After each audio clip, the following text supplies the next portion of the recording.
Good evening, everybody, to another session of eClass. This time we have a congenital heart disease presentation, and with this time we have represented the North India, and we have two young cardiologists with us, Rupendra Saha and Raghurat Chawla from AIIMS Rishikesh, that is.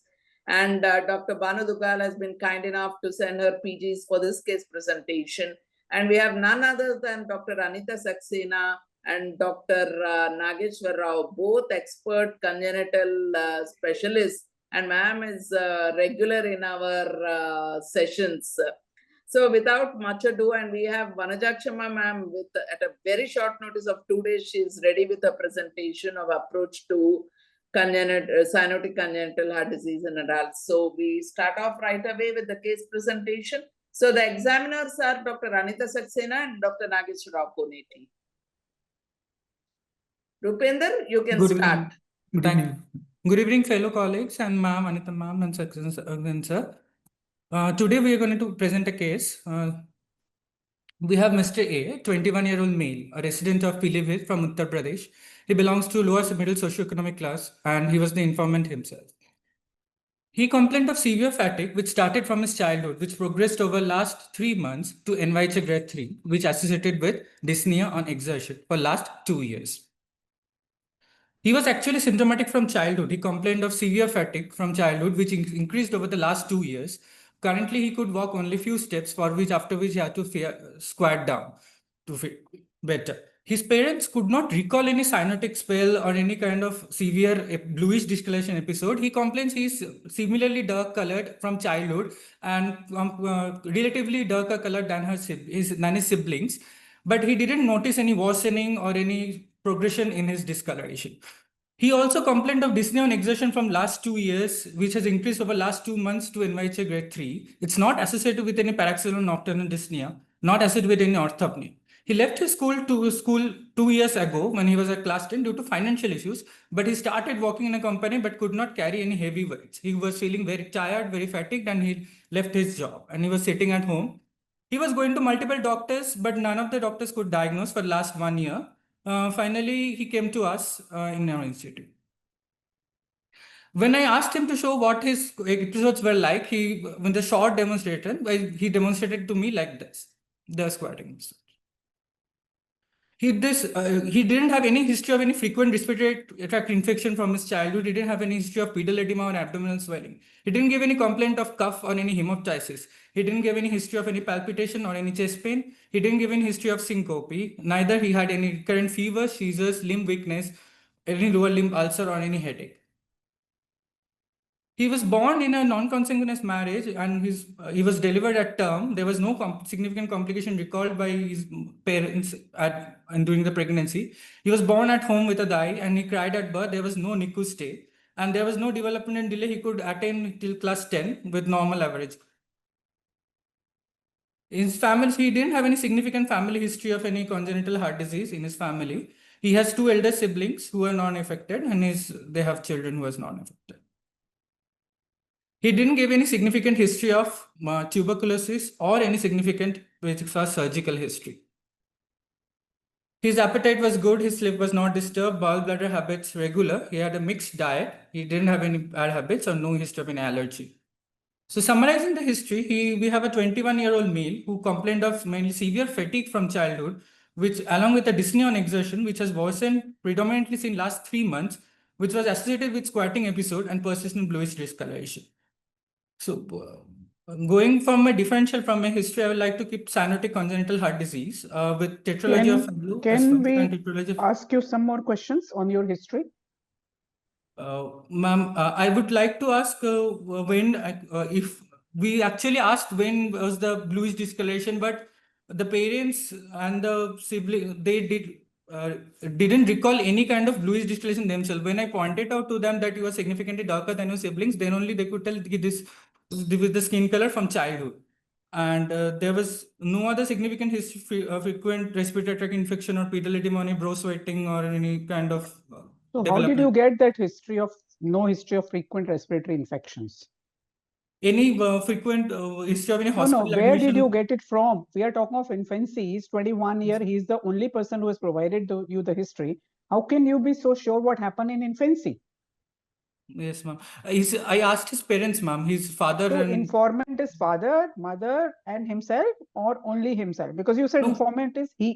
his informant is predominantly him, but these questions, ma'am, regarding pregnancy and his infancy, I talked. His father is there with him, and he's talked to his mother on phone, ma'am.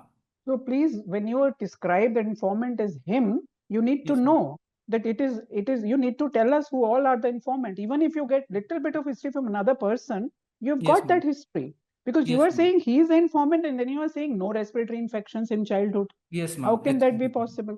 Yes, ma'am. So that was one thing not clear to me. The Yes, other ma'am. thing not clear to me is what is his socioeconomic status? Yes, ma'am. He belonged to lower socioeconomic status, ma'am. What does he do? He currently doesn't do any job. He wanted to work in a company, private company, but he could not lift heavy weights, so he terminated and he's sitting at his home. His father is a farmer. So do you know the income of the family? Who all are there in the family? How many members? Yes, ma'am. 3 members were there. 2 elder sisters. They have been married and they are living separately. So currently, it's him with his parents, ma'am. With his parents. And what is the income, monthly income? Monthly income around, ma'am, 3,000 to 5,000 rupees per month. Because again, you made a statement saying that he has been shown to many doctors, but nobody is able to diagnose what is wrong with him. Yes, ma'am. That's a very, very important statement, very bold statement that you are trying to say that he's suffering from something that Yes. nobody can diagnose. Yes, ma'am. So where all has he been to? Has he been to a good center ever? No, ma'am. He is from the remotest Pilip So district of to Uttar say Pradesh. this, that he is shown to many doctors, nobody can diagnose is wrong. Yes, If ma'am. you go and see a quack or an Yes, ma'am. a local Local quack, then who will Yes. diagnose? Nobody will diagnose. So please, Yes, ma'am. you have to be careful about your words. Yes, You ma'am. cannot just give me whatever the patient has told you. That's not the way to tell history. It has Yes. to come, it has to be filtered, it has to be reevaluated, reassessed, and then sent to us. You Yes, cannot ma'am. just copy something in Hindi to English and give it to us. Yes, ma'am. Understood. Because if you say that he has been to many people and nobody has been able to diagnose, that's a very serious statement. There's something Yes, really ma'am. wrong, Yes, ma'am. right? Yes, That is ma'am. number one. Number two, then what are the chief complaints? Chief Because complaint, you went from chief complaints to history of present illness without a pause. Yes, ma'am. Chief complaints were, ma'am, severe fatigue, which is persistent from his childhood, and which has progressed over last 3 months to NYHA grade That 3. is exactly what I wanted to ask you. What is your understanding of severe fatigue? Can you elaborate? And how severe fatigue will come to any patient? What is your actual concept on that? Yes, sir. So mainly, sir, ma'am, the history he gave was he could not walk, he could not do his regular activities. He was feeling fatigued. He had to stop him walking, and he could not ride his bicycle. He could ride bicycle in childhood, but slowly it stopped. During school also, he could not participate in his normal playful activities. No, is it a shortness of breath? You got confused and producing a fatigue, or you are really mean it is a fatigue? In such case, what is that? Is it associated with the leg pain, intermittent claudication, or generalized physical weakness? That's what I would like to know. Is there any dyspnea? Or dyspnea, you are thinking it as a severe fatigue. Yes, ma'am. Yes, sir. Sir, he's specifically telling that the dyspnea is predominantly more in last 3 months. Before that, it was mainly fatigue, which he could not, he was not feeling breathless. He was just feeling that he could not walk more, mainly due to feeling tiredness. And he could not lift heavy weight. Basically generalized weakness according to you. Yes. And what is the fatigue which you observe in case of aortic obstruction? Fatigue should be associated with claudication, sir. Should be associated with claudication and lower limb. When do you get actually fatigue? What is the main hemodynamic mechanism? Low cardiac output states, or Is it low cardiac output? Is or it right a cardiac output which is supposed to be increased during exercise. Inability could to not. adapt to increased cardiac So outputs. resting cardiac output will be normal. Hmm. He could not able to get the oxygenated blood which is necessary for his activity. Yes, sir. You please Yes. answer ma'am question of the other parameters. Yes. Ma'am ask what are the symptoms and how do you explain those symptoms apart from it? So what are the chief complaints? Chief complaints, ma'am, was mainly he complained of severe fatigue, which started from So you childhood. said severe fatigue. What is the next chief complaint? Dyspnea on exertion, ma'am, which was So for how long? it started from last 2 years, which is also increased with the fatigue to with last 3 See, months. again, that is history of present illness. Yes, You cannot keep on explaining how much dyspnea and all that. Chief complaints are just simple chief complaints. yes, ma'am. All that, all the elaboration about grade 1, grade 2, all that is going to be on your only on history of present illness. You need to differentiate between the two. You understand? Yes, Because ma'am. now coming back to chief complaints, there can never be a chief complaint which is present since birth in a 21-year-old. Chief Mhm. complaints mean patient comes with that complaint to you. He Yes, ma'am. cannot be having it for 21 years. So you can start your history of present illness saying that he's been having fatigue for a long time or since birth or since childhood. But your chief complaint will be 3 months or 6 months or 1 year, whatever is bothering him now. Chief complaints means with which the patient has come to you. It cannot be from birth in a 21-year-old. It can be from birth in a 6-month-old, 1-year-old, but not in a 21-year-old. Otherwise, Mm. he would have been coming to you right in the beginning. So Earlier. obviously, he was managing himself pretty well till maybe a couple of years ago, as per your history. But before that, he was managing. He was not so symptomatic. So chief complaint will be fatigue or excessive fatigue for last whatever 2 years or 1 year, whatever you want to say, dyspnea on exertion. Then when you come to history of present illness, in a congenital case, you are entitled to say that you would like to present history from the beginning because his symptoms have been present from the very beginning. So you are Yes. entitled. It's not going to be past history, it's going to be present history only, Yes, but ma'am. not in the chief complaints. Understood. Otherwise, you are undermining the chief complaints. Understood. The fellow is not able to go to work. Obviously, it was not like that before. He was going to school also. Yes, ma'am. Similarly, in history of present illness, to say that you asked him to demonstrate squatting, that's not fair. That's not right. That's not part of the history. That's part of the examination. Understood. Okay. Yes, Now you can talk about the possibilities that you were trying to tell us. yes, ma'am. The possibility I was considering would be first possibility of a cyanotic congenital heart disease, with most common being tetralogy of Fallot, and another differential will be a tetralogy of Fallot physiology, with double outlet right ventricle with VST and PS, or a transposition of great arteries with VST and PS, single ventricle with PS. That's okay. Don't have to elaborate it now. TOF or TOF physiology. Physiology. Any other. Yes, ma'am.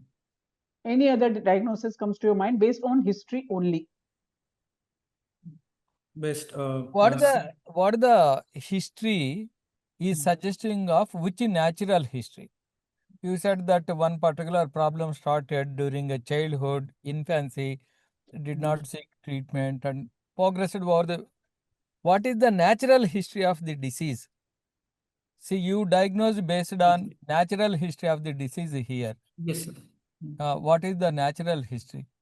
The salient findings of natural history. The salient finding of tetralogy of Fallot will be No, this patient. particular patient, you say, because you said that it's a PST, PS physiology or TOF physiology. Yes, sir.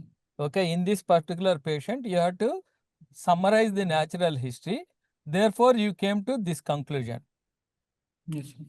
So, in this patient, to begin with, he was asymptomatic, then progressive onset of symptomatology over the period of time, and recent worsening, and with the history of cyanosis. I don't know, he said cyanosis, but according to you, you demonstrated that he has got a squatting, and probably you clinically examined that he has cyanosis. So Yes. any kind of congenital heart disease or anything with the progressive symptoms over the period of time, with onset of symptoms, never improved or never became worse, and then again improvement and again deterioration. Those are things are not there. It's a progressive onset of progressive symptomatology with the history of cyanosis. Yes, sir. So therefore, you are coming to the conclusion of Definitely. VSD, PS physiology or top physiology. Yes. Fine. Ma'am, you can ask, ma'am. Yeah, so I was thinking, okay, TOF physiology is fine, TOF or TOF physiology, because you have history of squatting, history of cyanosis and all that. Any other diagnosis you would like to consider? A far-fetched differential would be, ma'am, VSD, which has Eisenmengerized, but we don't have any history of frequent lower respiratory tract infections or any signs of brow sweating or any hospital visits in childhood severe enough for infections. So do you know of any condition which can become Eisenmenger without the typical history of failure and LRTIs?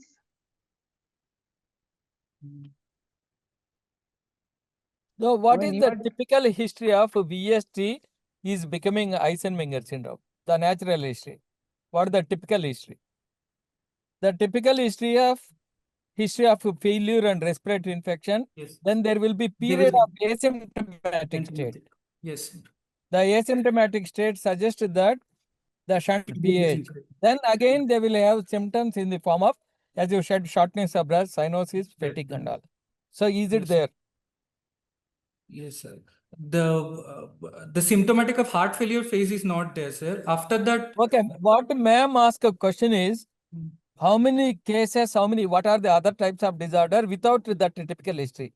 Ma'am, is it correct, ma'am? Yes, Yes. that's right. Yeah. So I think what you're saying is true for majority of large VSDs, large VDAs, but there Yes. could be a subset of patients who could get into Eisenmenger without going through that phase of increased respiratory infections, typically Yes. seen in Eisenmenger. And also remember, you are talking to a 21-year-old and his father. They Yes. may not remember everything of infancy. From their childhood. Yes. Sir. So it is, it's not very great to just put all your money on that one Definitely. sentence that he hasn't had LRTIs. That's Yes. not enough. And And as Dr. Nageshwar said, they actually go through a phase of improvement and their Yes. failure to thrive and weight gain, everything disappears. They grow very normally Yes, ma'am. when the shunt has reduced because of Eisenmenger or near Eisenmenger situation. Yes, ma'am. So I don't think you can be so sure that you don't want to consider Eisenmenger at all. I would say that that should be second differential diagnosis. And the question that I was asking you was that some shunt lesions, for example, a large AP window, Yes, is ma'am. known to get into very severe pH very early in life without going through a phase of reduced pulmonary vascular resistance and increased LRTIs. So you can have an AP window who may have absolutely no history suggestive of failure in infancy. That is typically described for large AP windows because it is so large that there is never a fall in the pulmonary artery pressures and even to some extent resistance. And also VSD there with is Down syndrome, ma'am. Down syndrome again will have lot of infections simply because of not just VSD but also because of Down syndrome. Yes. So Down syndrome patients usually have a lot of LRTIs otherwise also, even if they don't have a large VSD.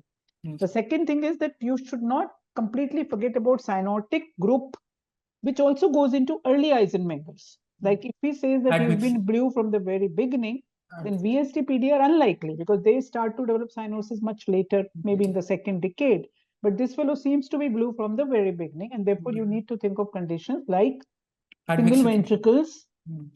Not, I wouldn't say transposition because transposition is rather a serious disease, gives a lot of cyanosis, but you can have good streaming in single ventricles, in double outlet right ventricles with severe pulmonary arterial hypertension, and they may also become Eisenmenger.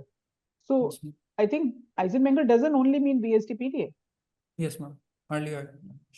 So essentially, if there is a large left to right shunt, typically they will have asymptomatic and then becoming Eisenmenger. But there are subset of patients, what ma'am is telling, that this phase will not go typically due to fetal circulation persistence or high neonatal PVR or development of early Eisenmenger syndrome, typically like a large AP window or AV canal or some of the cyanotic congenital heart diseases.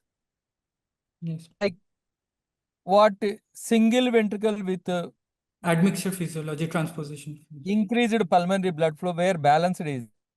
Yes. Supracardiac TA, PVR, no obstruction, large atrial septal communication with a good component right ventricle, behave like AST. Later on, they can produce that. The one differential diagnosis I don't want to consider in your either list or what you said is the TGA. Whatever the form of TGA, either it is simple Not so TGA, TGA VST or TGA VST PS, all conditions will have cyanosis and the Very well. malignant course of disease will be there. It Yes. cannot be this benign. The Yes. malignant Yes. disorder, malignant natural history is what form of TGA. So I Yes. want you to remove that from your list. Maybe Yes. it will go to last in order. Mm. Okay, thank you. Thank you, Okay. sir. So let's go to the examination now. Yes, ma'am. On the general physical examination, he was conscious, cooperative, oriented to time-place person. He was moderately built but ill-nourished. He has a BMI of 18.5. There was no peripheral sign of any infective endocarditis. He didn't have any rashes. Back and spine were normal. No any other significant syndromic findings. His jugular venous pulse, A and B waves were seen. X and Y descent was seen. The jugular venous pulse was not raised. On physical examination, he had a radiconjunctiva. He was not icteric. He had a central sinuses with a grade 3 pan-digital clubbing. He didn't have any pedal edema or any lymphadenopathy. We could demonstrate the pan-digital clubbing and radiconjunctiva. On vitals, he had a pulse of 86 beats per minute, which was regular, good volume, no radiofemoral delay or no radial delay. All peripheral pulses were palpable. There was no signs of any peripheral runoff. His blood pressure on supine was 110 by 80 millimeters of mercury, and respiration rate was 19 beats per minute. His saturation on upper limb, both upper limb was 77 and 78, while lower limb saturation was 78%. His on focused cardiovascular system examination, his chest was symmetrical, no bony deformity, no scars. His trachea appeared central. Apical impulse was seen in fifth intercostal space. There was no left parasternal impulse. There was no usage of accessory muscle of respiration at rest. On palpation, the same inspectory findings were confirmed. Trachea was central and apex width was palpated at fifth intercostal space, 1 centimeter medial to mid-clavicular line. It was diffuse in character, right ventricular apex with a lateral retraction was seen. On physical examination, he had a radiconjunctiva. He was not icteric. He had a central sinuses with a grade 3 pangential clubbing. He didn't have any lymphadenema, no pedal edema. He had a pulse of 86 beats per minute, which was regular, good volume, no radial delay or radiofemoral delay. All peripheral pulses were palpable. There was no signs of peripheral runoff. His blood pressure on supine in upper limb was 110 over 80 millimeters of mercury. And on left side was 110 over 80 millimeter of mercury. Respiratory rate was 19 millimeter, abdominothoracic, not in distress. He was afebrile and his saturation in upper arm limb was 77%, while in left upper arm was 78%. Lower limb saturation on right side was 78% and left was 78%. On cardiovascular system examination, inspection, chest is symmetrical. There was no bony deformities. Trachea appeared central. No other scars, sinuses. Apical impulse was seen in fifth intercostal space. There was no left parasternal impulses. No usage of accessory muscles of respiration at rest.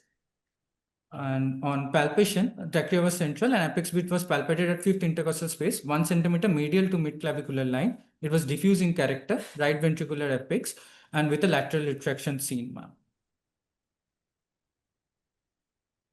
On percussion, left second intercostal space was resonant on percussion. Left cardiac border corresponded to apex. Right cardiac border corresponded to right sternal merging. And upper border of lever dullness was palpated in right fifth intercostal space in mid-clavicular line. On auscultation, on heart sounds auscultation, S1 was normal, auscultated apex. S2 was single sound, which was best heard in aortic area. There was no S4, no ejection clicks, no other added sounds. On auscultating murmur, there was a harsh, short systolic decrescendo murmur in second and third intercostal space at parasternal area, which was grade 3 out of 6, and it was best heard with diaphragm on bending forward. You don't want to grade it? Yeah. You don't want to call it ejection, pan, early, late. You just said short systolic murmur. This is what I heard. You Yeah. may have written Yes, something more. it's a short ejection systolic murmur, grade 3 out of. No, when you are telling a short systolic murmur, you put so many characters to that. crescendo, decrescendo, then grade 3/6, then Yes. harsh. Why did you put short then? You can as well tell that there is a harsh mid-systolic murmur, crescendo, decrescendo. Yes, sir. Yes, Then sir. I think that short is actually confusing. I am not Yes. liking that short. Yes, sir. Yes. On respiratory system examination was normal with bilateral normal air entry. There was no wheeze or crackles audible. On GI system examination, liver border was soft, liver dullness felt till 2 centimeter from right subcostal margin, and top space was red. CNS examination wise, there was no focal neurological deficiency, and musculoskeletal examination was normal. My final diagnosis was No, just cytopenia. wait. I have No, some one more. second. Yeah, on. just wait. Don't be in a hurry. What is the second heart sound you said? I probably missed it. Yes, ma'am. Second heart sound was single sound, best heard in aortic area. And you did not have this as palpable sound. No, You ma'am. couldn't palpate this No, sound. we could not palpate. I Okay. could not palpate. And then please, there's only one murmur from what I can understand. Yes, ma'am. Can you describe that murmur one more time? Because I think it's very confusing. Yes, ma'am. Harsh, I got a harsh mid-systolic ma'am, which was crescendo decrescendo in second and third left intercostal space. Go slow. Harsh, mid-systolic. Crescendo decrescendo mama in So second. what is the harm in calling it ejection systolic? Yes, ma'am. Ejection system. Because you have to say so many things. Mid-systolic, crescendo, decrescendo. Just say ejection systolic. Yes, ma'am. Great. Grade 3 out of 6, ma'am, with best heart with diaphragm on bending forward. Where is the peaking? It was early picking, ma'am. So all that needs to be seen. What is the relationship with breathing? There was no significant relationship with breathing. I could make it out, ma'am. That's why. Yeah. So when you describe a murmur, these things should come automatically. Yes. Nobody should be asking you this. You have to describe. You said the word harsh. I don't know what you mean by harsh. How we Mixed usually say low pitch, medium pitch, high pitch, mixed frequency, low mixed frequency. That's Sorry. I wanted to mean mixed frequency, ma'am. That's why I wanted to put So that. you said it is best heard in sitting position or something? Sitting, ma'am, on bending forward. On bending forward. So do the mixed frequency murmurs better heard that way? Which are the murmurs which are heard better in sitting and leaning forward? Sitting and leaning forward. Ma'am is originating from base of heart, ma'am, and out aortic stenosis, ma'am. So you are saying that AS murmur is also better heard in sitting and leaning forward. PS is it also better heard in sitting and leaning systolic forward. murmur or diastolic murmur? What is this typically described for sitting and bending forward? AR, aortic regurgitation. So do you AR is it a mixed frequency murmur? AR? No, ma'am. It's a low frequency. No, No. Sorry, high frequency, high pitched sound, ma'am. don't change it suddenly. It's a high frequency murmur. High frequency, ma'am. See, you need to use your words very carefully. No, why should you, if you have a grade 3 murmur, which is ejection systolic, which is mixed frequency or rather harsh, why do you want to make the patient sit and bend forward? You are hearing it already. Yes. Why should you do that? That is done typically for AR murmur. When you If you don't want, hear you it very have well. to, the only manner probably, in fact, if you want, you can do the respiratory changes. Yes. And Yes. which you said it is not there. Not. Could not. So don't unnecessarily get into trouble by saying sitting and bending forward. It is not described for this kind of a murmur. Yes. Any murmur, because the heart comes closer to chest, maybe better heard. But you are hearing it otherwise so well. Why do you want to do this maneuver? Understood. Okay. Yes. I have a Alright. question. How did you come to conclusion it is a right ventricular apex? What is your? Yes, sir. The apex bit was diffusing character with the lateral retraction, and it was almost continuous. It was almost palpable till left lower parasternal area. So, with that character in mind, I concluded. So how the RV apex in idiopathic pulmonary hypertension versus tetralgia fallow different? Both are having RV apex. Yes. What are the differences between RV apex of idiopathic right ventricular hypertension, or in other words, pulmonary hypertension, and VST-PS physiology with RV dominance? in VSD-PS with RV dominance, sir, we will, in spite of getting an RV apex, we will not get parasternal heave, very prominent suprasternal impulse, or that will be seen with a pulmonary hypertension associated RV apex.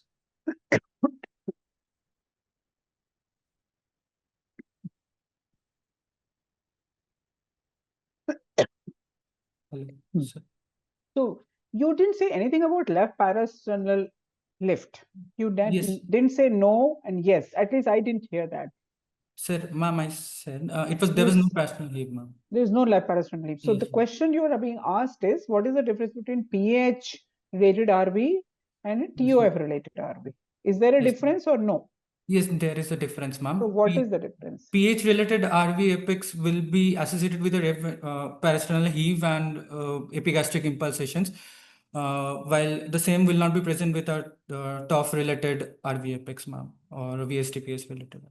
So when you are saying that your RV apex is sort of, continuous with the medial part, you're almost making it left parasternal lift then. Yes, ma'am. See, here the RV is hypertrophic, not enlarged. So Yes. why should it come towards, why should it give you pulsations or, towards the sternum? That's why you're not getting left parasternal lift. Yes. I'm sorry, I Yes, you lost will get it in between. pH. You will get it pH. in pH related hypertrophy because you also have some amount of dilatation. Okay. Sorry, And Dr. Nageshwar, please go No, ahead. no, that's I'm sorry you covered that whatever I wanted to know. That's a great ma'am. Thank you. So Okay. quiet precardium and active precardium, parasternal lift, no parasternal lift, subxiphoid heave, no subxiphoid heave, and probably ma'am discussed the rest of the things. Fine. yes. So now you can tell us your diagnosis.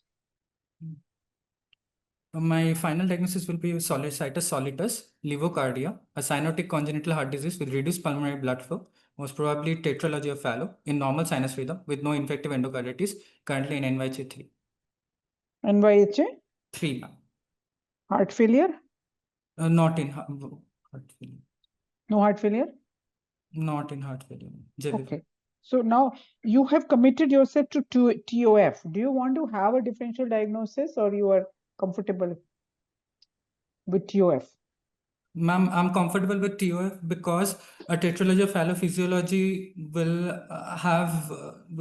will be presenting with an early cyanosis, will be presenting with more morbid course than our current patient has.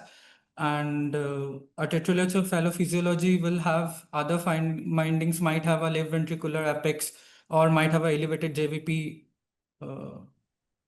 So all these points were there in the history also. But on history, you made TOF physiology. On examination, you're not making TOF physiology. I wonder why. LV apex is seen hardly in any case. Which are the conditions of cyanotic heart disease where you get LV apex? Just two. Yes, ma'am. What are So those? not having an LV apex doesn't really rule out TOF physiology. Yes. And you said on history you were considering that. Now, what Yes, happened to the course in history? What happened to the, whatever argument you're using now, you were not using them in history. Yes, ma'am. A short systolic murmur with very no single S2, I thought. But Short systolic no. murmur, single S2 is present in all TOF physiology. Yes, Yeah, ma'am. all VST-PS physiology, the physical findings are same, except you are diagnosing either LV apex or RV apex or biventricular apex. Yes. Tell me what are the VST-PS physiology with the LV apex? Tricuspid atresia with the VSTPS with have an LV apex.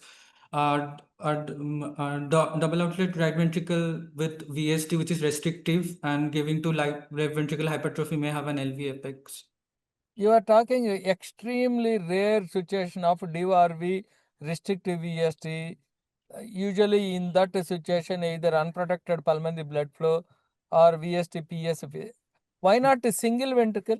Single ventricle will not have LV apex. Yes, sir. Single ventricle. So essentially either single ventricle PS or tricuspid atresia VST-PS. Even in tricuspid atresia, sometimes very difficult because the RV is not there. LV occupies the entire place. There Yes. will be counterclockwise rotation of the heart also will be there. Not Yes. that you will not see, but it is not in all 100% cases. That's what ma'am is telling. Yes. When yes. you have VST, PS physiology, so-called LV dominant, LV dominance, RV dominant, apart from clinical, it can be by ECG, it can be by echo also. Yes. The categorization came from that. So clinically, you may not be possible in all cases to diagnose. A dominant condition is RV apex. There are set of conditions. After tetralogy fellow, which is commonest with RV apex, not DRV, restrictive VST, LV apex. That is Yes. a rare subset. Yes. Commonest subset. Tricuspid atrophy. No, commonest DRV. There are so many DRVs, no? Yes. How many types of DRVs are there, you know? Uh, so 4 times. Do you have Four. it? Yes, sir. Based on what are the anatomical variables which determine the type of DRV? Two important points. Yes. So the location of VSD, sir, and Okay. and presence of presence of pulmonic stenosis and Okay. position of not really great arteries like Very good. There are two important things. One is type of VST, subaortic, subpulmonic, doubly committed, remote. Yes. And great vessel, normal related, side by side, D malpose, L malpose. Yes. Whether PS or no PAH, no PS. So commonest is DORV, VST, either normal related great vessel or demalposed great vessel or side by side in the presence of PS. Those are all fitting into classification of VST PS physiology with right ventricular dominance. Yes. In DORV, left ventricular dominance is rare. That is what you said, that restrictive VST, usually in those cases, PAH will be there, increased pulmonary blood flow will be there. So, if you want to entertain that particular condition, that usually will have LV dominance.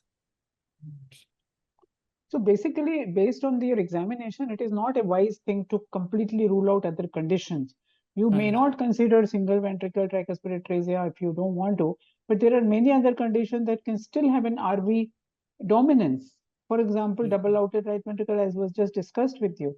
Without a restrictive VSD, the common garden variety of double outlet right ventricle, you may even have AV septal defect with pulmonary stenosis. Yes. You may even have CCTGA with VSTP. So there are so many possibilities. Yes, you may argue it out that there is no L-post aorta. Clinically, the second heart sound is the second space is dull and is not dull and all that. But it's not a great idea to rule them out because all these conditions can mimic tetralogy, especially in adults.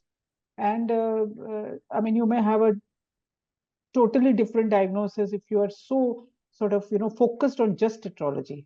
But yes, your first diagnosis should be tetralogy. I would agree because that is the commonest lesion, and I think many, I would say 80% of cyanotic in adults will be tetralogy. But it's not a good idea to completely lose sight of other conditions which are tetralogy, physiology, at least those which have RV significant as RV morphology. Now, any other differential diagnosis would you like to consider or no? What about Eisenmenger's? Eisenmenger, the P2, there is no signs of loud P2, ma'am. There is No, there is an A2 which is loud, which is actually A2 plus P2. Yes, ma'am. But there is no personal heave, no. That won't be there in tetralogy in Eisenmenger. See, we are talking of Eisenmenger VST. So Eisenmenger VST will not have it's almost like tetralogy. RV pressures are not suprasystemic. There's a large VST.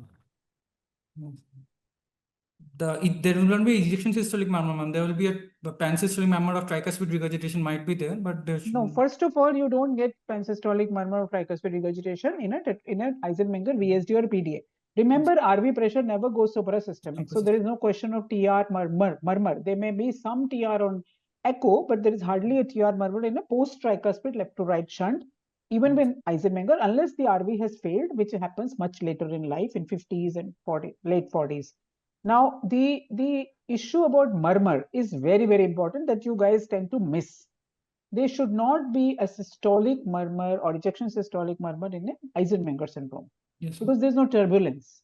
You can get up to grade 2 murmurs, but usually it is not more than that. So dilatation of pulmonary artery may give you grade 2 murmur, but not more than that. So grade 3 murmur is against Eisenmenger, Yes, ma'am. right? That should be your answer. Not RV Heap, not Not- anything else. Understood. Okay. Yes, ma'am. What about Epstein's anomaly? Yes, and for an Epstein's anomaly, ma'am, we generally get, ma'am, is multiple S1 cell sounds, very, though not elevated JVP, we will get history of palpitations and. I mean, those are soft points. If there is no arrhythmia, no palpitations. Yes, I agree to your point of widespread second heart sound and even widespread first heart sound. So multiple sounds, I agree. But again, there is a daring examination that you should say RV apex. Do you get RV apex in Epstein's? No, no. What Isn't about it? RVOT pulsations? RVOT pulsations will be in Epstein's will not see RVOT pulse. I'm not sure, sir.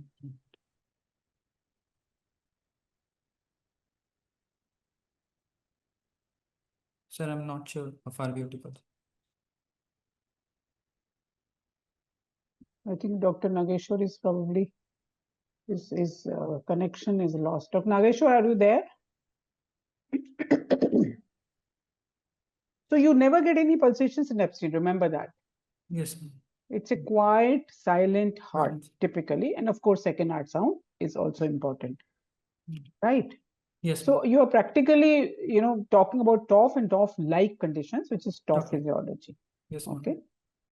It's a 12-lead ECG, ma'am, with normal sinus rhythm. The QRS with P-wave sinus, ma'am. The QRS axis is about between 90 to 120 degree with a right atrial enlargement, ma'am. And we can see there is a prominent R waves in V1 with actually inverted T waves in V1 and V2. Suggestive of a right ventricular strain with an early transition in V2, V3, ma'am. So you are saying axis, how much did you say? Sorry. Between 90 to 120 degree, ma'am. Around 110. 90 to 120?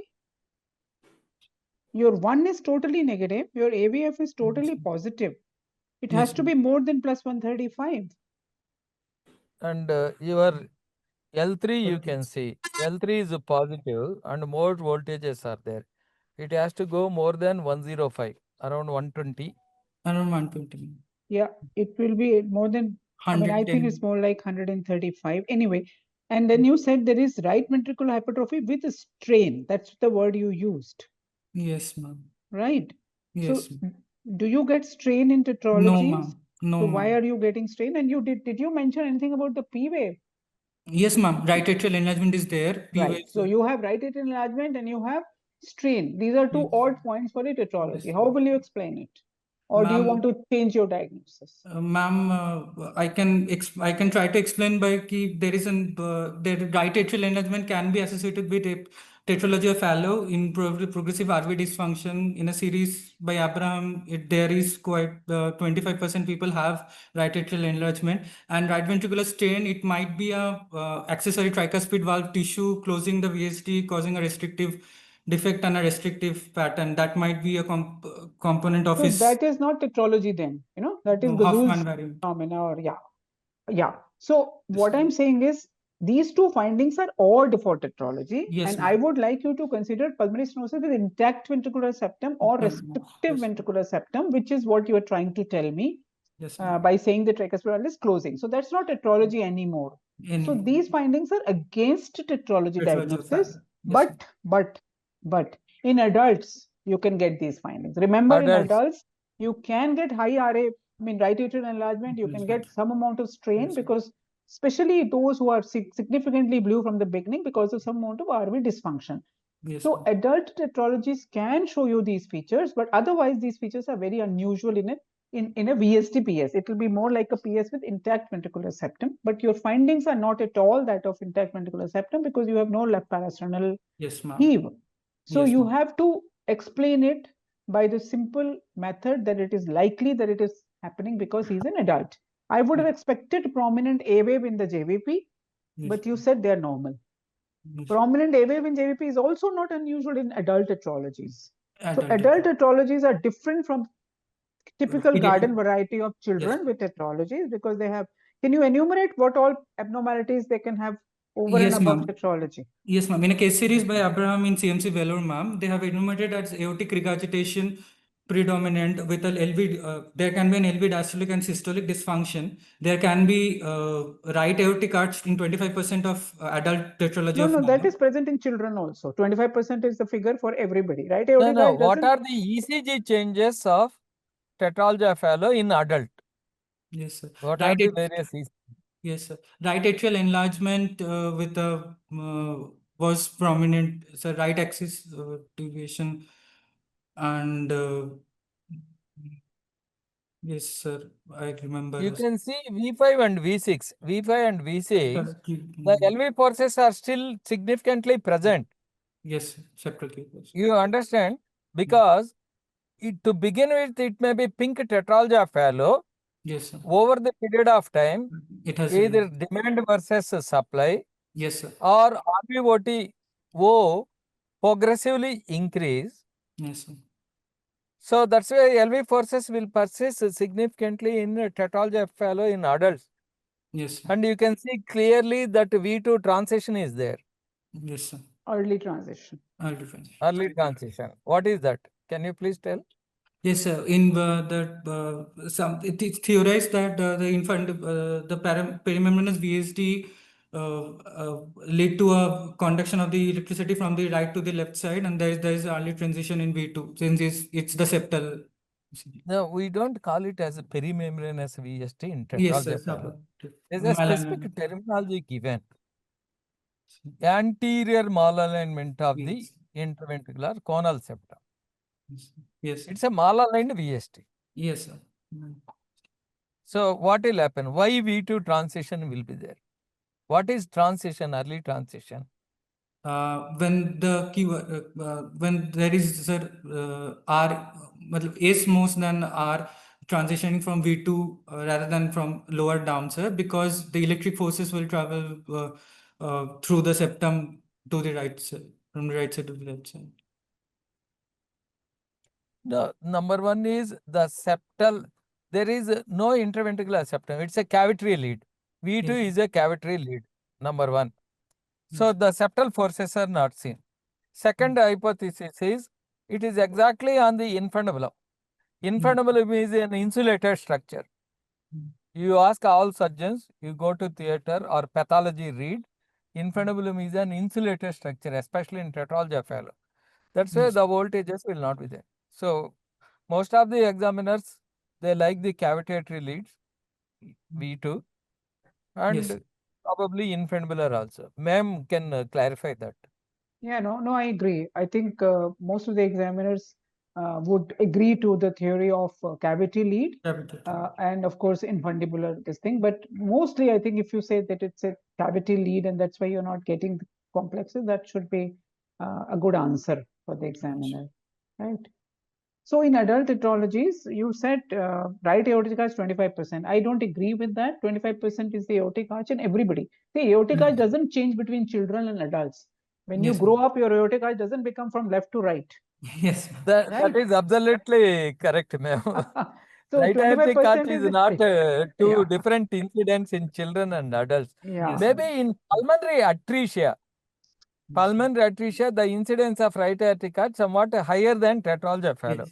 Yeah, Also but people still, say that in adult, it will never change in adults. So, yes, yes, so ma'am. that's not a peculiarity of adult tetralogy. Adult tetralogy peculiarity, as you said, is aortic regurgitation because of dilated aorta, RV stiffness increasing, producing some amount of RV diastolic dysfunction and maybe later systolic dysfunction. Even left ventricular systolic dysfunction has been described. Hypertension is more common in adult tetralogies, and of course, right atrial enlargement, and that can also give you prominent A waves on JVP. So, and of course, these tetralogies can go into failure also.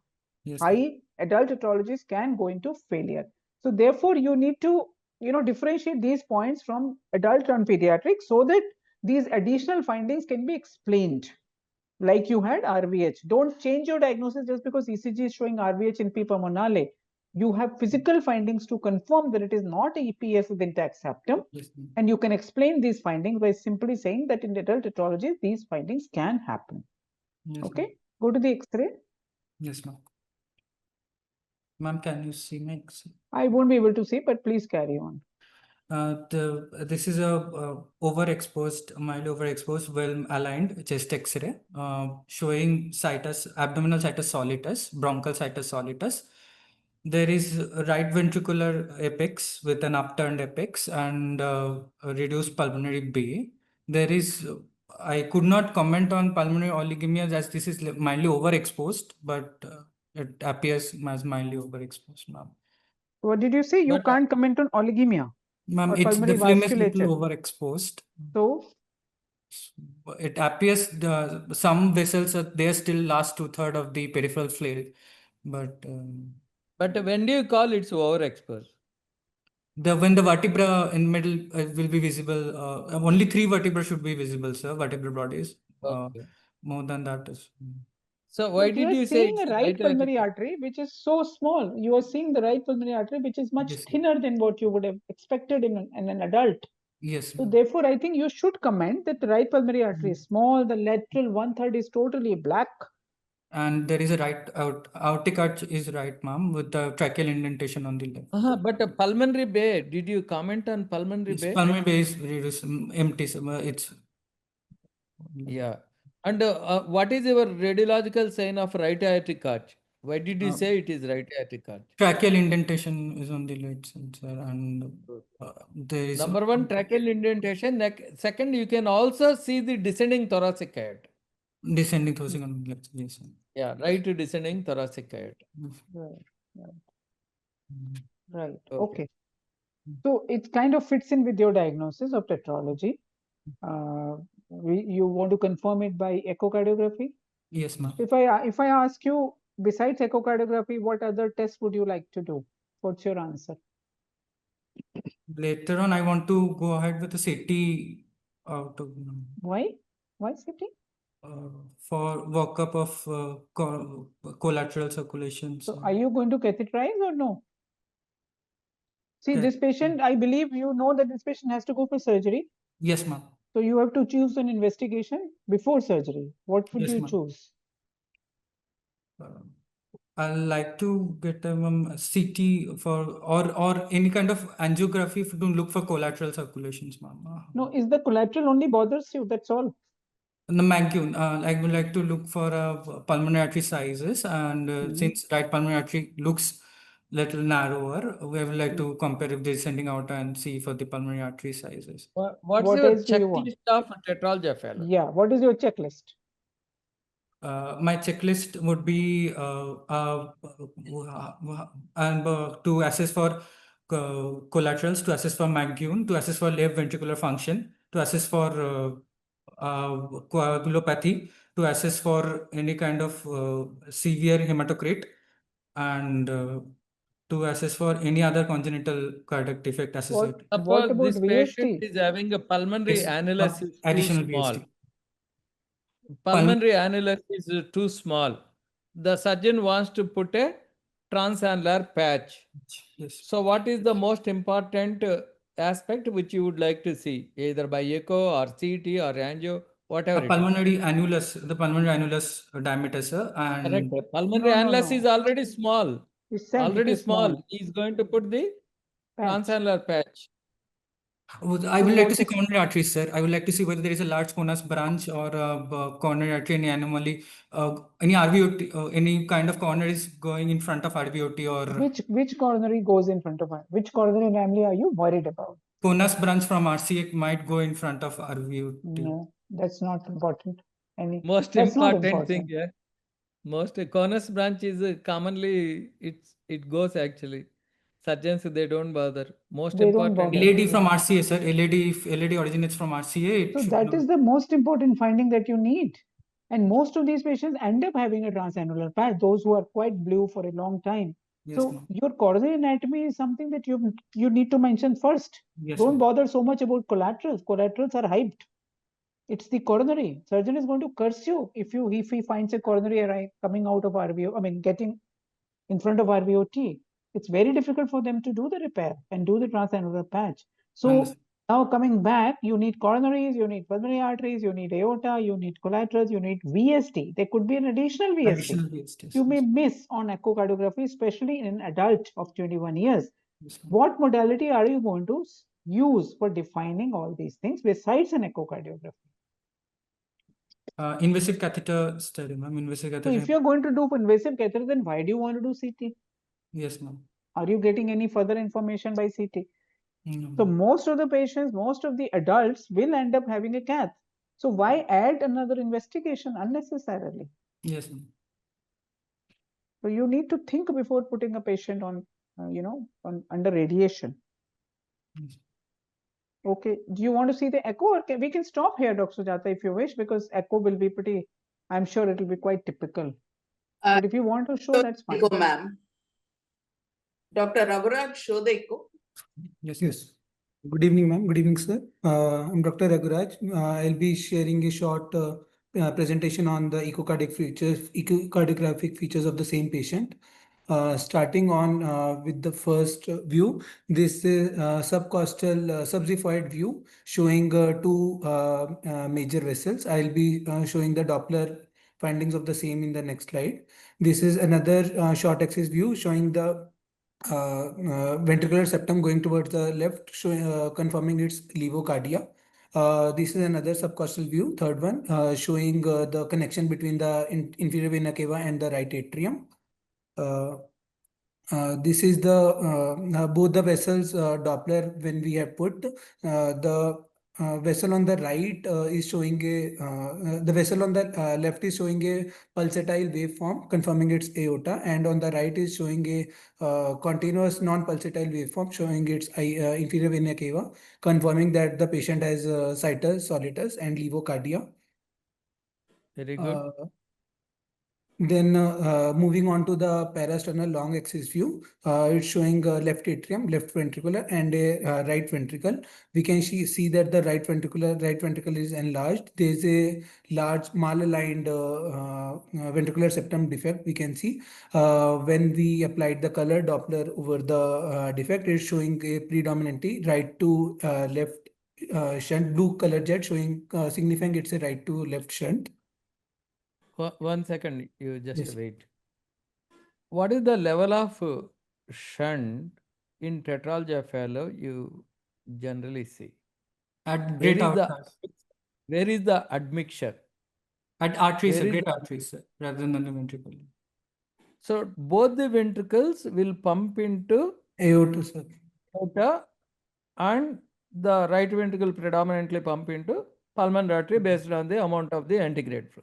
Yes. So essentially the admixture taken place in the aorta, not in the left ventricle. Yes. A Yes, trans right to left shunt may be noticed during a diastole, not during a systole. You can also see your picture, whatever you are showing. Yes. So Yes, sir.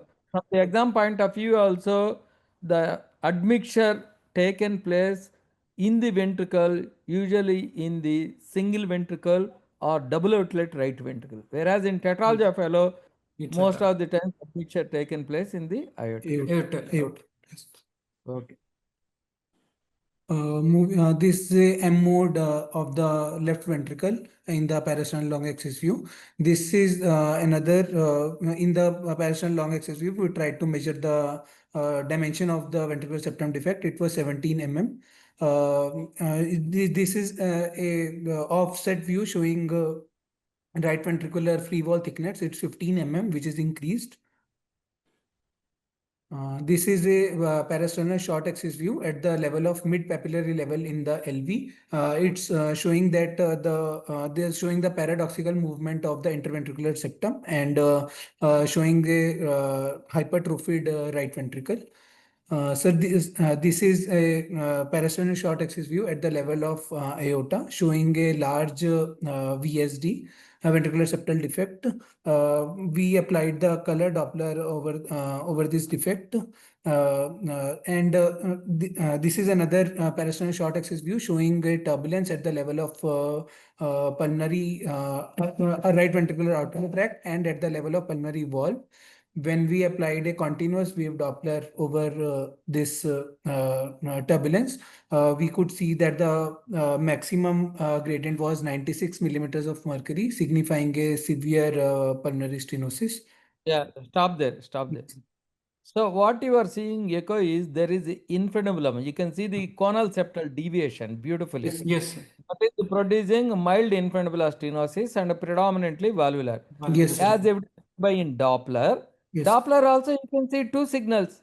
Yes, sir. Very Yes. beautiful seen. The first signal is a delayed peaking. Yes, sir. That is typical of infundibulum. Yes, sir. And then below is the valvular. So Yes, sir. tetralogy fellow in adults, predominantly they will have valvular stenosis. Sometimes begin with they will be pink tetralogy fellow. Over the period of time they progress. Typically this case is like that. You are beautifully showing the picture of both infundibular and valvular here. Yes, Yes, sir. sir. Predominantly Okay. valvular PS, yes, sir. I just Yes. want to go back to your slide which you say paradoxical septal motion Yes, of ma'am. IVS. Why should IVS motion be paradoxical? Show us RV again. RV has pushed the interventricular septum towards the left side, So and what RV is the dysfunction. RV pressure? Good evening, ma'am. Good evening, sir. I'm Dr. Raguraj. I'll be sharing a short presentation on the echocardiographic features of the same patient. Starting on with the first view, this is subcostal subxiphoid view showing two major vessels. I'll be showing the Doppler findings of the same in the next slide. This is another short axis view showing the ventricular septum going towards the left, showing confirming its levocardia. This is another subcostal view, third one, showing the connection between the inferior vena cava and the right atrium. This is the both the vessels Doppler when we have put the vessel on the right is showing the vessel on the left is showing a pulsatile waveform confirming its aorta, and on the right is showing a continuous non-pulsatile waveform showing its inferior vena cava, confirming that the patient has situs solitus and levocardia. Very good. Then moving on to the parasternal long axis view, it's showing left atrium, left ventricular, and a right ventricle. We can see that the right ventricle is enlarged. There's a large malaligned ventricular septum defect. We can see when we applied the color Doppler over the defect, it's showing a predominantly right to left shunt, blue color jet showing signifying it's a right to left shunt. 1 second, you just Yes. wait. What is the level of shunt in tetralogy fellow you generally see? At great outcast. Where is the admixture? At arteries, Where sir, is great the- arteries, sir, rather than the ventricle. So both the ventricles will pump into Aorta, sir. aorta, and the right ventricle predominantly pump into pulmonary artery based on the amount of the antegrade flow. Yes. So essentially the admixture taken place in the aorta, not in the left ventricle. Yes. A Yes, sir. trans right to left shunt may be noticed during a diastole, not during a systole. You can also see your picture, whatever you are showing. Yes, So yes, sir. from the exam point of view also, the admixture taken place in the ventricle, usually in the single ventricle or double outlet right ventricle. Whereas in tetralogy fellow, It's most a- of the time admixture taken place in the aorta. Aorta. Aorta. Aorta. Yes. Okay. This is a M mode of the left ventricle in the parasternal long axis view. This is another in the parasternal long axis view. We tried to measure the dimension of the ventricular septum defect. It was 17 mm. This is a offset view showing right ventricular free wall thickness. It's 15 mm, which is increased. This is a parasternal short axis view at the level of mid papillary level in the LV. It's showing that they're showing the paradoxical movement of the interventricular septum and showing a hypertrophied right ventricle. So this is a parasternal short axis view at the level of aorta, showing a large VSD. ventricular septal defect. We applied the color Doppler over this defect. This is another parasternal short axis view showing a turbulence at the level of pulmonary right ventricular outflow tract and at the level of pulmonary wall. When we applied a continuous wave Doppler over this turbulence, we could see that the maximum gradient was 96 millimeters of mercury, signifying a severe pulmonary stenosis. Yeah, stop there, stop there. So what you are seeing, echo, is there is infrenibulum. You can see the conal septal deviation beautifully. Yes, sir. That is producing mild infrenibular stenosis and predominantly valvular. Yes, sir. As evidenced by in Doppler. Yes. Doppler also you can see two signals. Yes, sir. Very Yes. beautiful seen. The first signal is a delayed peaking. Yes, sir. That is typical of infrenibulum. Yes, sir. And then below is the valvular. So Yes, sir. tetralogy fellow in adults, predominantly they will have valvular stenosis. Sometimes begin with they will be pink tetralogy fellow. Over the period of time they progress. Typically this case is like that. You are beautifully showing the picture of both infrenibular and valvular here. Yes, Yes, sir. sir. Predominantly Okay. valvular. Yes, sir. I just Yes. want to go back to your slide which you say paradoxical septal motion Yes, of ma'am. IVS. Why should IVS motion be paradoxical? Show us again. RV has pushed the interventricular septum towards the left side, So and what RV is the dysfunction. RV pressure? What is the RV pressure?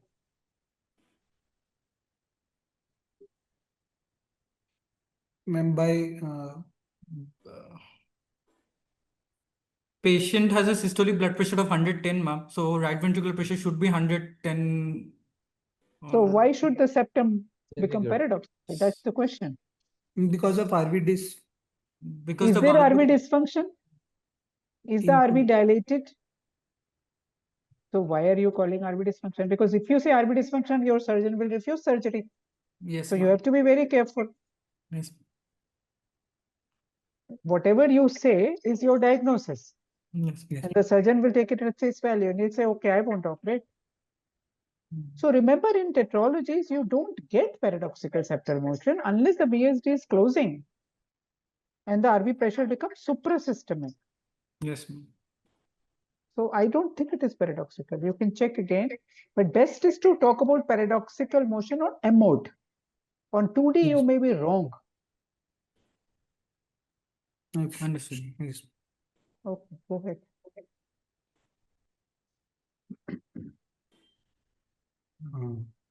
Next, please.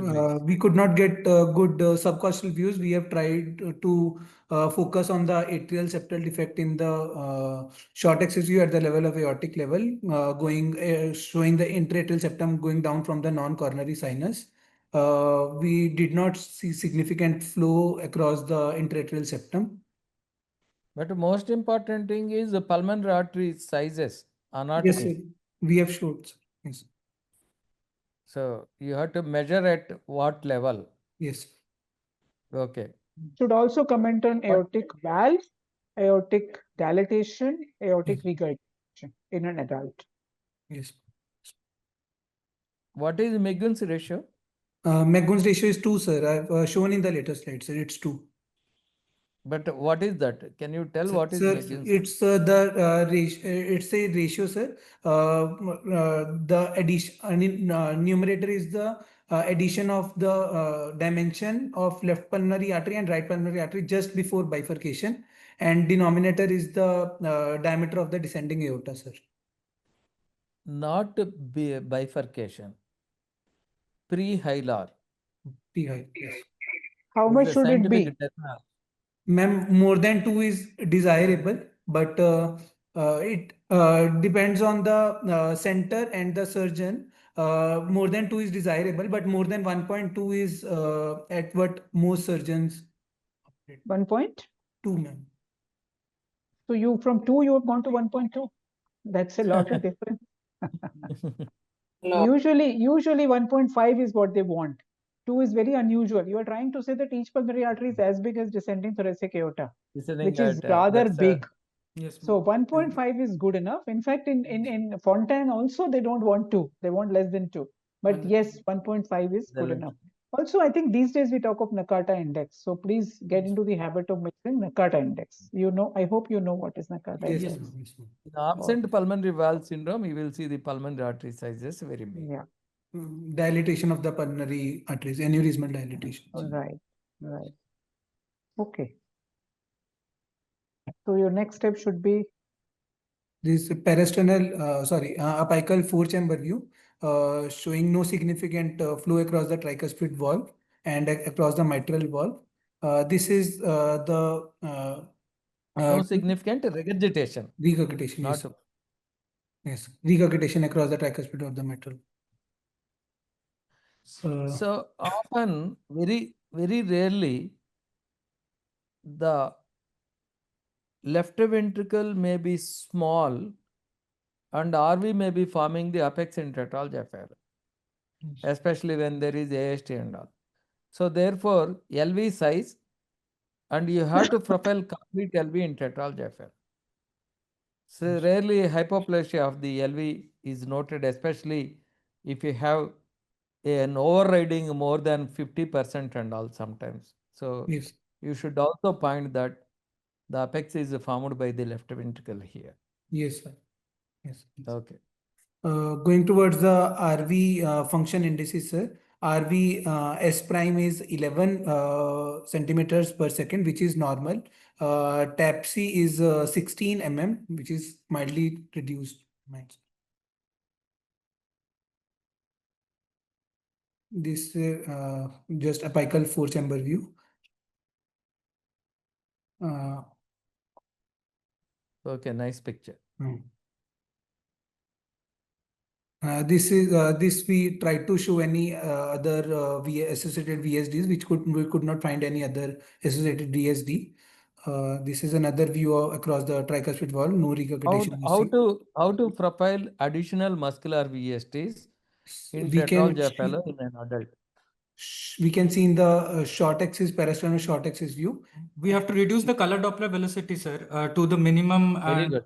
see the. very You important. have to reduce Yeah. the color scale. The Nyquist limit should reduce. Then sweep from the apex to the base. Then only you will see. Otherwise, it is practically impossible to detect the muscular VSTs because RV is heavily trabeculated. Yes, sir. Okay. This is we try to see the McGoon ratio, sir. Descending aorta size was 1.6. That's fine. We already discussed.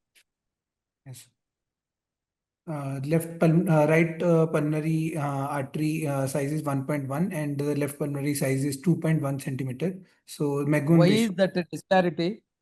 Why is that disparity? Do you have any thought process on that?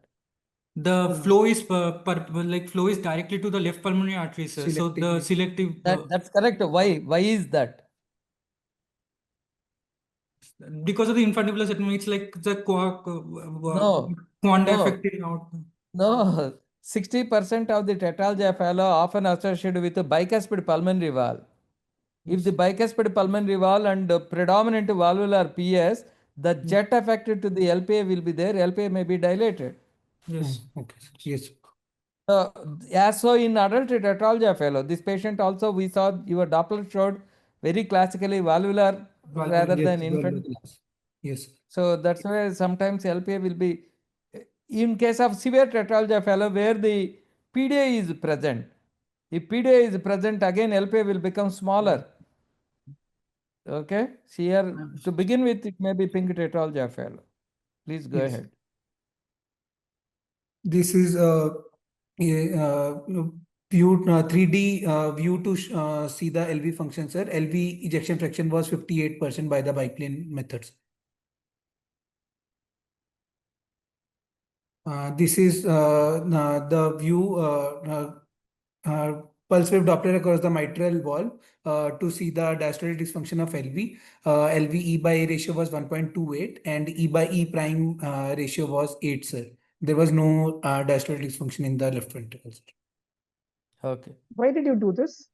Ma'am, to see LV systolic and diastolic dysfunctions are associated with poorer outcomes, and they can be seen. So No, we try systolic to. or diastolic? Systolic, I can understand. Why did you do diastolic dysfunction? Diastolic function assessment. Both systolic and diastolic dysfunctions can be. No, seen. systolic is okay. You have done your ejection fraction, Simpson, and all that. But now you are showing us diastolic function. Yes. So I want to know what prompted you to do diastolic function of LV when the systolic function is normal. Systolic is normal, you said. Yes, ma'am. So should you do diastolic function? Chronic hypoxemia may lead to have a diastolic function. It will first lead to systolic. I think you are wearing the hat of adult cardiologist. That's why you are saying all this. Because if you do something like this and if something turns out to be abnormal, you will be in big trouble.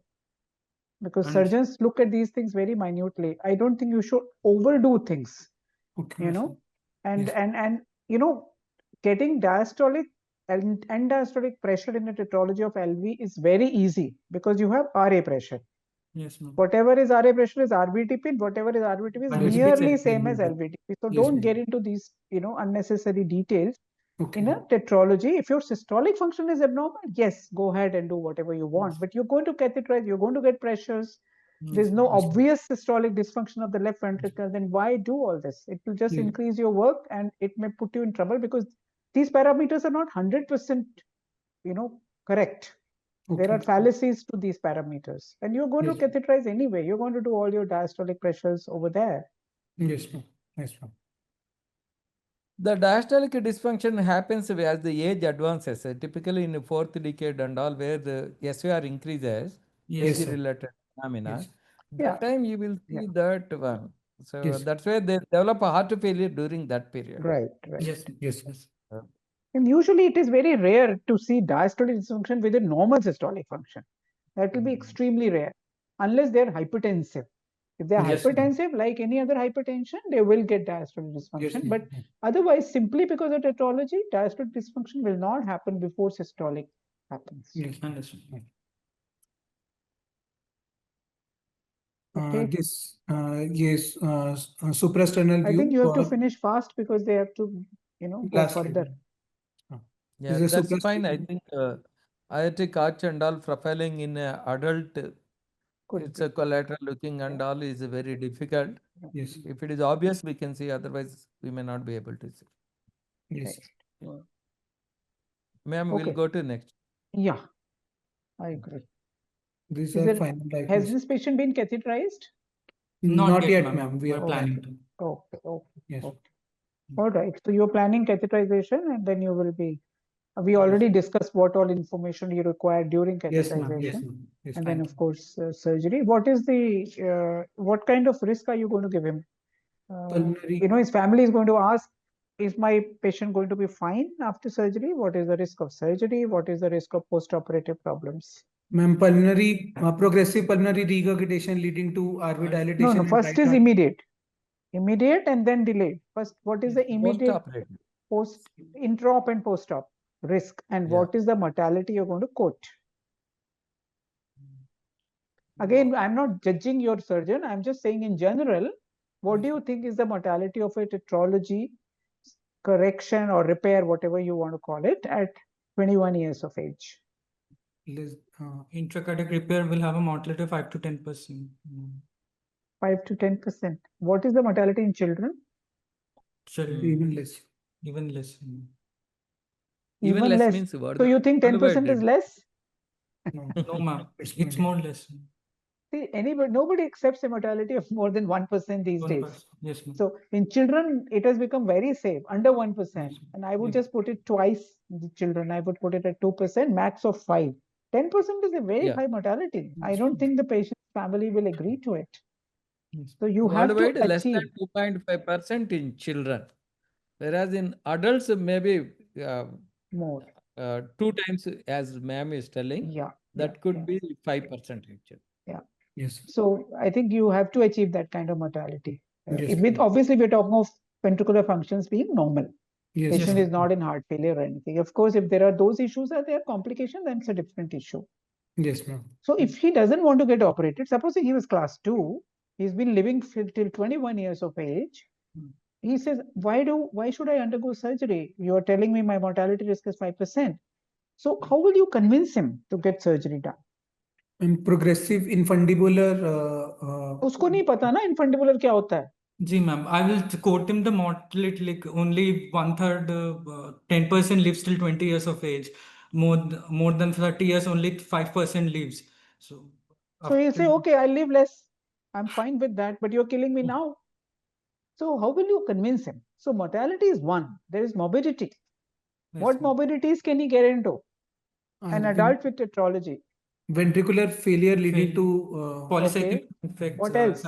He was fine. Suddenly he developed something. hyperviscosity symptoms, ma'am. Okay, he'll get bloodletting done. Any kind of What are infective the endocarditis, he has cardiac and always a high non-cardiac? risk. Sorry? Any kind of? Any kind of infective endocarditis, ma'am, risk of infective endocarditis, risk of Okay, what else? Very good. Anything else? progressive risk of meningitis, Not meningitis, something else. cerebral abscess. Brain abscess. How Yes. many patients with tetralogies get neurological complications if left alone? Do you have a figure? I do not. Stroke in tetralogy, stroke in cyanotic, especially adults, Yes, is ma'am. a major problem. So he may get Okay. paralyzed. He may Yes, have a ma'am. brain abscess, he may get paralyzed, he may have a very disabled life. So Yes, you ma'am. have to explain everything to him. It is not just mortality, it is the Yes, ongoing yes. morbidity that he's going to have. And obviously the age advances, his risk of surgery actually goes up. It doesn't Yes. go down. So he needs to get it done at the right time. It's already delayed for him. He Yes, should have yes, got ma'am. it done earlier. But remember, brain abscess is a major problem which debilitates them forever. Yes, ma'am. Not even infective endocarditis. So they may die of infective endocarditis, but in brain abscess, they survive with paralysis, Yes, which ma'am. is Yes, ma'am. worse. Okay. So those are the things you have to keep in mind. Okay. I guess we should sort of call it a day if Dr. Sujata agrees. We And- just have a short presentation from Dr. Vanajakshama. So Sure, this sure, is sure. going, and I think you guys learned a lot from our experts, Dr. Yes, Anita yes, ma'am. Yes, Saxena ma'am. Thank you. ma'am and Thank you. Thank Dr. you. Nageshwar Rao. I mean, what Yes. better teachers can you? The virtual thing has made you learn so much. Yes, ma'am. Yes, ma'am. But I must say that these people did a good job. They presented Yes, it ma'am. well. I think they kind of knew their subject well. They were prepared. So well done. Thank you, I ma'am. would say Thank you that, so much. Hearing yeah. it from you, sir. Yeah. No, you guys did well. I think this is something that you're going to see daily in your life. And I always tell my student that your teaching is not for your exam. It Yes, is for your, future life also. So this is Yes, how ma'am. we learn, and this is how you should learn. Just don't think that exam is my aim at this point of time. No, Understood. there are too many things that you will learn over a period of time, and these are the various opportunities that you get. So good, well done, good job. Thank you. Thank you, ma'am. Thank you, ma'am. I think a Sorry, very good Vanajakshama. presentation. Always you keep many differential diagnosis which is close to the diagnosis. Don't Yes, narrow to one particular thing. Yes, Yes, sir. So Yes, your echo pictures are phenomenally great. In an adult tetralogy fellow, getting those pictures are Yes, very sir. difficult. Yes, sir. Thank you. Surprisingly, you had a appreciate nice that. habitus. So all the best. Both of Thank you, sir. Thank you, sir. Okay, good. Thank you. Thank you, sir. Thank you, Dr. Nageshwar Rao, and thank you, Dr. Anita Saxena, for an amazing class. Even I was hooked to it. So I think we'll go to Dr. Vanajakshama for the short presentation, and then we'll call it a day. Respectable Anita Madam, Nageshwar Rao sir, Josna Madam, Sujata, and Soumya. Day before yesterday, she called me and told I'm daring to present in front of pediatric stalwarts. It's an approach to the two students who presented today from AIIMS Rishikesh. They did very well, and the echo images were very good. So approach to an adult patient with cyanotic congenital heart disease. Here I'm going to focus on congenital cyanotic heart diseases presenting in adulthood and their mode of presentation and specific problems to anticipate management. I'll just give a brief this thing. Adult tetralogies, unlike the pediatrics, have issues with long-term morbidity, as Dr. Anita Saxena madam had already said. Most important is polycythemia. They'll even have gouty arthritis, the brain abscess, and infective endocarditis. So our basic aim with all of us being cardiologists and everything is to not let any patient reach till adulthood with tetralogy of Fallot. Now that we are so many of us, we can identify them, not just with clinical examination, echocardiography and everything. So we should be able to pick them up early so that they don't reach into adulthood with tetralogy. Thanks everybody for such an amazing session. So cyanotic Yeah, heart ma'am. diseases presenting in adulthood, usually they present with decreased pulmonary blood flow. Here VSD, PS physiologists and Eisenmenger physiologists will come. With increased pulmonary blood flow, admixture physiologists, usually by the time they reach adulthood, they go into Eisenmenger physiology with a reduced pulmonary blood flow, and with the cyanosis, normal pulmonary blood flow. Here AV fistulas, pulmonary AV fistulas and systemic venous anomalies will come. Tetralogy, DORV, usually common cyanotic heart diseases presenting in adulthood. TAF, DORV with VSDPS, DTGA, VSDPS, congenitally corrected transfusions with VSDPS, and tricuspid atresia with PS, single ventricle physiology with PS, and Epstein anomaly and Eisenmenger syndromes. And mode of presentation, coming to tetralogy, majority of the cases which we see are operated cases, very few unoperated cases will be seen. With the prior shunts, we'll see with the increased pulmonary vascular resistance and distortion of branch pulmonary arteries, but we have not seen these parts and water shunts. And pulmonary atresia with anomalous LAD from RCA, progressive conduit obstruction, and where balloon dilatation or conduit replacement has to be done.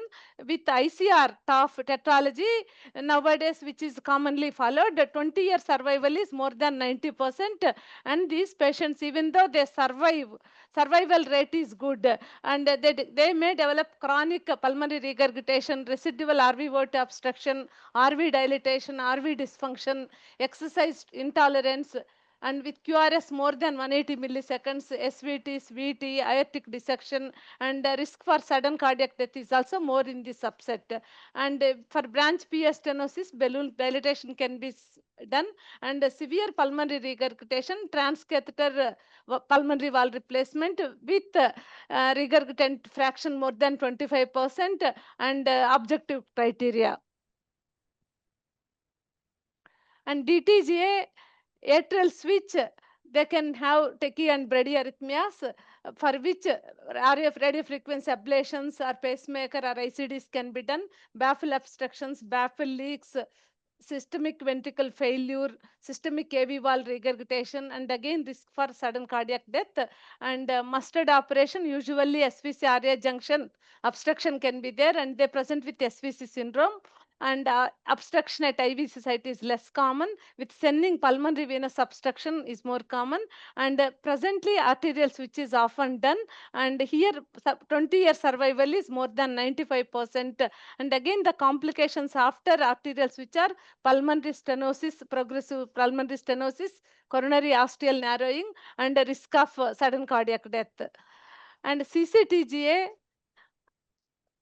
usually the presentation depends on the systemic right ventricular function dysfunction, tricuspid regurgitation, which is left AV valve, and VS associated VSD, associated PS, heart blocks, and tachyarrhythmias. And here a tricuspid valve repair or replacement can be done if there is systemic AV valve regurgitation severe, and for complete heart block PPI can be done.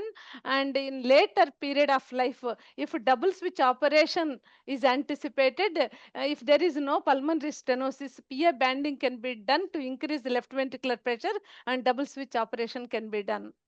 And Epstein anomaly of the tricuspid valve, the surgical repair indicated whenever the patient is symptomatic with decreased exercise capacity, cyanosis, paradoxical embolism, progressive cardiomegaly, progressive RV dilatation, and RV systolic dysfunction. If these are there, surgical repair is indicated. And single ventricle physiology, single ventricle and ventricle, usually the survival is extended if it is associated with transpositions, pulmonary stenosis, normal LV function, and mild AV valve regurgitation. And usually single ventricle and tricuspid atresia, they can go for univentricular repairs. Here, commandments of Chaucer's, the 10 commandments, age more than 4 years, sinus rhythm, normal systemic venous return, normal right atrial volume, mean PA pressure more than 15 mmHg, less than 15 mmHg, pulmonary arterial resistance less than 4 Wood units, pulmonary artery aorta ratio less than 0.75, LV ejection fraction 60%, and a competent mitral valve, and absence of pulmonary arterial distortion. These are the commandments. Some modifications are there. Coming to Fontan patient, 30-year survival after surgical Fontan completion is 85%. Even though the patient survival is good, morbidity is more after Fontan. This morbidity is because of sustained abnormally elevated central venous pressure with decreased cardiac output. And because of this, there will be progressive fatigue, cyanosis, heart failure, arrhythmias. Even though ventricular function is good at Fontan surgery, and later gradually over time ventricular function declines, AV valve regurgitations will be there, and pulmonary AV malformations, protein losing enteropathy, plastic bronchitis, liver fibrosis, cirrhosis, hepatocellular carcinoma, thromboembolic manifestations, all these are lead to morbidity of the patient. Survived patients, they will have morbidity.